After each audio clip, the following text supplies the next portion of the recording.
Hello and welcome back to Chapeauetry. Today's poem is by the famous Gold Rush poet Robert Service, and it's one whose name I often misread. It's the Cremation of Sam McGee, not the Creation of Sam McGee. It's not an Arctic Frankenstein, although Frankenstein is partly set in the Arctic, but I digress. So here is the Cremation of Sam McGee by Robert Service. There are strange things done in the midnight sun by the men who moil for gold. The Arctic trails have their secret tales that would make your blood run cold.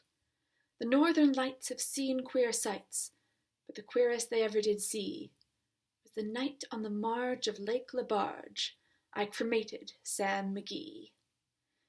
Now Sam McGee was from Tennessee, where the cotton blooms and blows. Why he left his home in the south to roam round the pole, God only knows.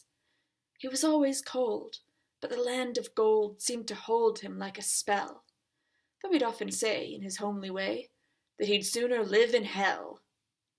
On a Christmas day we were mushing our way over the Dawson Trail. Talk of your cold, through the parka's fold it stabbed like a driven nail. If our eyes we'd close, then the lashes froze, till sometimes we couldn't see.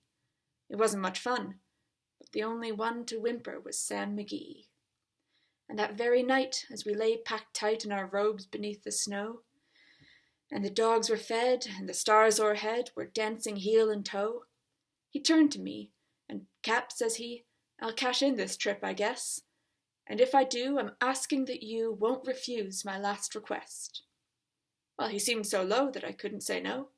Then he says with a sort of moan, It's the cursed cold, and it's got right hold till I'm chilled clean through to the bone. Yet 'tain't being dead, it's my awful dread of the icy grave that pains. So I want you to swear that foul or fair, you'll cremate my last remains. A pal's last need is a thing to heed, so I swore I would not fail. We started on at the streak of dawn, but God, he looked ghastly pale. He crouched on the sleigh, and he raved all day of his home in Tennessee, and before nightfall a corpse was all that was left of Sam McGee.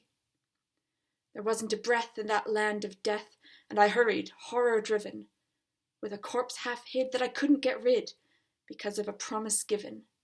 It was lashed to the sleigh, and it seemed to say, You may tax your brawn and brains, but you promised true, and it's up to you to cremate my last remains. Now a promise made is a debt unpaid, and the trail has its own stern code. In the days to come, though my lips were dumb, in my heart how I cursed that load. In the long, long night, by the lone firelight, while the huskies round in a ring howled out their woes to the homeless snows, oh God, how I loathed the thing. And every day that quiet clay seemed to heavy and heavier grow. And on I went, though the dogs were spent, and the grub was getting low. The trail was bad, and I felt half mad, but I swore I would not give in. And I'd often sing to the hateful thing, and it hearkened with a grin. Till I came to the marge of Lake Lebarge, and a derelict there lay. It was jammed in the ice, but I saw in a trice it was called the Alice May. And I looked at it, and I thought a bit, and I looked at my frozen chum. Then here, said I, with a sudden cry, is my crematorium. Some planks I tore from the cabin floor, and I lit the boiler fire. Some coal I found that was lying around, and I heaped the fuel higher. The flames just soared, and the furnace roared, such a blaze you seldom see. And I burrowed a hole in the glowing coal, and I stuffed in Sam McGee. Then I made a hike, for I didn't like to hear him sizzle so. And the heavens scowled, and the huskies howled, and the wind began to blow. It was icy cold, but the hot sweat rolled down my cheeks, and I don't know why. And the greasy smoke in an inky cloak went streaking down the sky.